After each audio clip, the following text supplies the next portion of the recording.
This week, we're going to take a look at one of Ben Hogan's contemporaries, Sam Snead, and how his swing compared to Hogan's, particularly prior to 1946 during Hogan's power golf era. At that time, Hogan fought a hook and had difficulty placing well in major championships. Prior to 1946, Ben Hogan's release somewhat resembled Snead's. Post-1946, he made a drastic change which enabled him to not fight shutting the club face down. We can see it all very clearly when we compare the two. He described these differences in 5 lessons, and we can see them in videos of his pre-1946 swing where he chases the ball down the line, and his post-1946 swing where he allows the momentum of his turn and a revolutionized release to carry the swing around to finish.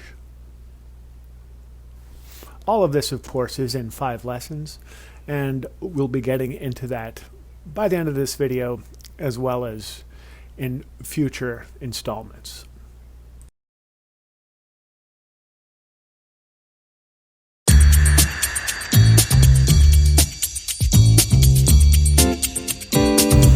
Extension is the result of something called angular momentum.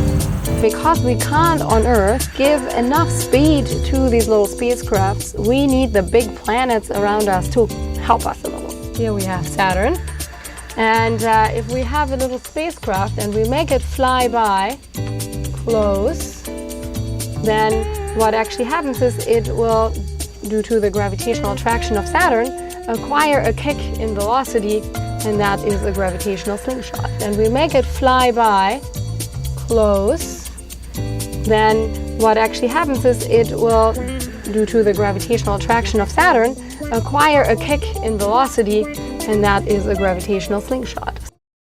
If we look at Snead's practice swing, what we see is a moment in a downswing where he's attempting to determine if the ball is going to go straight. Pretty much everybody who's ever played golf has made this kind of motion, and those with talent can do so at the top level. Hogan, on the other hand, in his practice swing, doesn't appear to care. He doesn't have to, truthfully. He just unfurls his swing. That's the effect of that gravitational slingshot. You will not have to check the club face. All right. I think thanks are in order, Rory. Last week, when I was talking about playing, you're welcome, and you pointed out that there was a position in the backswing I was missing, you made me realize that I hadn't connected the waggle to the backswing. I had always thought that the waggle was just about bringing your lead wrist ahead of the ball at the simulated impact position. The waggle also instructs us on how to get our lead wrist into the correct position in the backswing.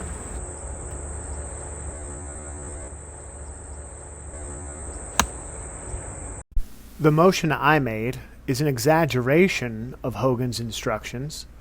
Let's take a look at Snead waggle, and then we'll look at Hogan waggle, and we'll note how Snead is brusque back squaring the club, whereas Hogan lets his club come in at a more relaxed revolution. You're describing a move that will flatten the wrist. Hogan said his secret was a cupping of the left wrist at the top of the backswing. You're right. This kind of waggle motion, planing your lead wrist, it does cause you to flatten your wrist in the backswing.